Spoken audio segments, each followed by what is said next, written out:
Bonjour. La souffrance au travail est malheureusement un sujet d'actualité. Près d'un salarié sur 5 en France déclare avoir vécu un burn-out. Et cela touche aussi les indépendants, les entrepreneurs, les étudiants qui ne sont souvent pas dans ces statistiques. En tant que coach, je suis au contact avec des gens qui souffrent ou ont souffert au travail. Mais tant qu'elles tiennent, les personnes concernées sont souvent les moins lucides par rapport à leur situation.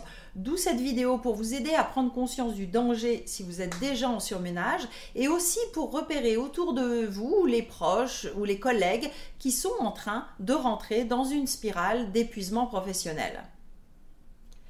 Car il s'agit bien d'un cercle vicieux. Au départ, une grosse charge de travail, du stress, un simple coup de bourre qui devient la norme. Des journées à rallonge, le sandwich à la va-vite devant l'ordinateur le midi, un stress chronique si bien qu'on a du mal à récupérer la nuit, à décrocher en fin de semaine. Les personnes très engagées dans leur travail, grosses bosseuses, perfectionnistes et ayant du mal à dire non, sont évidemment plus facilement hameçonnées. Ensuite, il y a des facteurs aggravants. Le manque de moyens pour atteindre vos objectifs, ça peut être des moyens externes, du personnel, des budgets ou des ressources personnelles quand on est jeté dans un sujet sans avoir été briefé ou sans avoir les compétences. L'incompréhension, le manque de reconnaissance de sa hiérarchie ou pire la dévalorisation quand vous demandez des ressources et que votre boss vous demande de mieux définir vos priorités. Ce serait donc vous le problème ? Peur de l'incompétence, peur de l'évaluation, vous qui avez toujours super performé, et voilà, et vous mettez les bouchées doubles. Le sentiment d'impuissance aussi face à des décisions qui vous concernent et que vous subissez, d'où la sensation de perte de contrôle, d'être au bon vouloir de décideurs pas forcément compétents à vos yeux. Parfois aussi une goutte qui fait déborder le vase, comme le sentiment d'injustice quand un collègue, pas forcément plus efficace mais sans doute plus politique, reçoit plus de reconnaissance. Enfin, ce qui vient maintenant quasiment en premier dans mes demandes de coaching de carrière, le manque de sens de mon travail, à quoi je sers. Et si vous rajoutez un environnement hostile, un supérieur ou un collègue toxique ou des problèmes personnels, c'est l'engrenage infernal. Quels sont les signes et symptômes de burn-out ? Comme nous avons tendance à nous aveugler, c'est notre corps qui va réagir et nous envoyer des messages de plus en plus forts. Tout d'abord, au niveau physiologique. Les symptômes classiques du stress sont les troubles du sommeil, des difficultés à s'endormir, des réveils nocturnes, un sommeil peu réparateur et une grosse fatigue le matin, des tensions musculaires, maux de tête, migraines, des troubles de la digestion, troubles de la libido. Du côté émotionnel, l'anxiété qui augmente notamment le dimanche soir ou le lundi matin, l'agressivité, l'émotivité. Mais souvent à ce moment-là, les gens concernés ne font pas encore le lien avec un possible épuisement professionnel, sauf s'ils sont déjà passés par là. C'est quand cela atteint les fonctions mentales avec des troubles de la mémoire ou des problèmes de concentration que les personnes commencent en général à s'inquiéter. Mais avec le risque de vouloir compenser encore plus. Je me rends compte que je suis moins efficace, donc je bosse encore plus. Et puis un jour, comme l'élastique trop tendu qui rompt, le corps lâche, le mental aussi.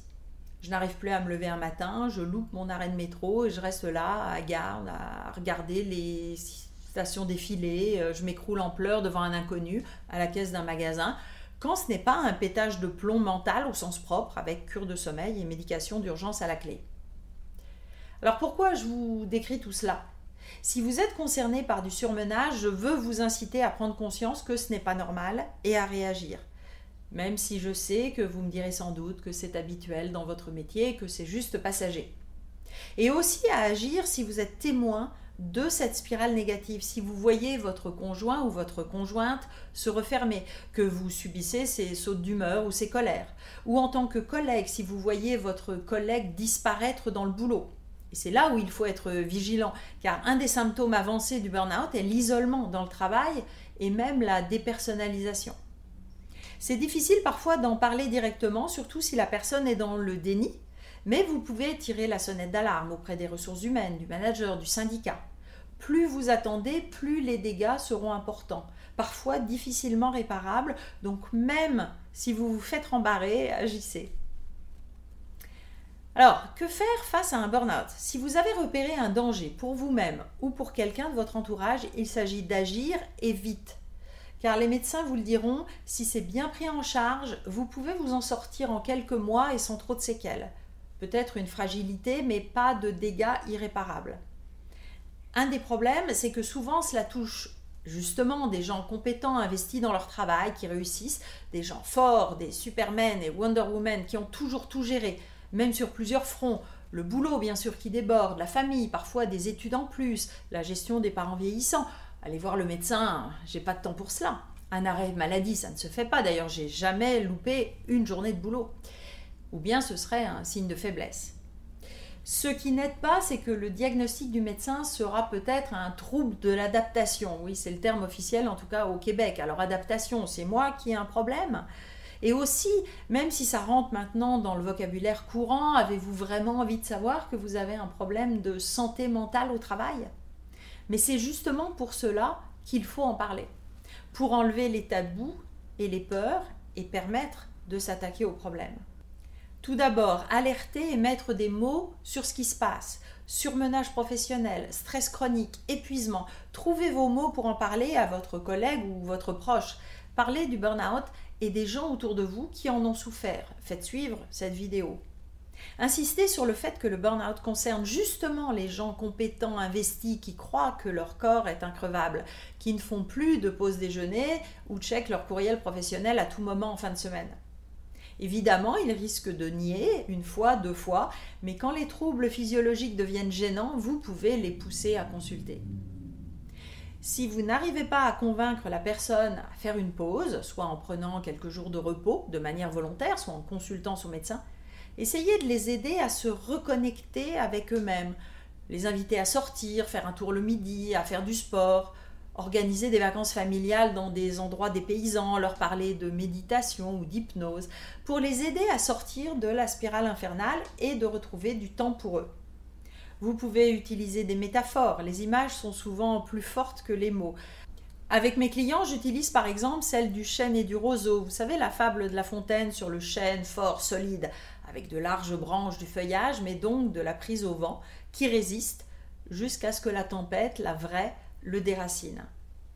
Si vous êtes vous-même sur le chemin du burn-out, faites-vous accompagner médecin, psychologue, coach pour vous forcer à passer à l'action et à faire des changements dans votre vie. Un des premiers enjeux est de réduire votre charge de travail et votre stress. Apprendre à dire non, déléguer, mettre ses limites pour sauver vos soirées et votre vie de famille, programmer des moments pour soi. C'est facile à dire, mais si vous êtes en plein surmenage, ce sera difficile à faire seul. Une fois que vous aurez sorti la tête de l'eau et récupéré au moins une partie de votre énergie, vous pourrez analyser comment vous en êtes arrivé là. D'une part, pour mieux vous connaître et éviter dans le futur de retomber dans vos schémas, et d'autre part, pour changer votre rapport au travail, redéfinir votre équilibre de vie, changer votre environnement, changer de chef, de job, voire d'organisation. J'espère que cette vidéo vous aidera à repérer chez vous ou autour de vous le surmenage et la souffrance au travail pour intervenir, aller consulter ou inciter la personne en question à aller voir son médecin. Si ces sujets sur la vie au travail vous interpellent, abonnez-vous maintenant à ma chaîne en activant les notifications pour être prévenu des prochaines vidéos et vous pouvez vous inscrire également à ma lettre d'inspiration mensuelle avec le lien ci-dessous. À bientôt!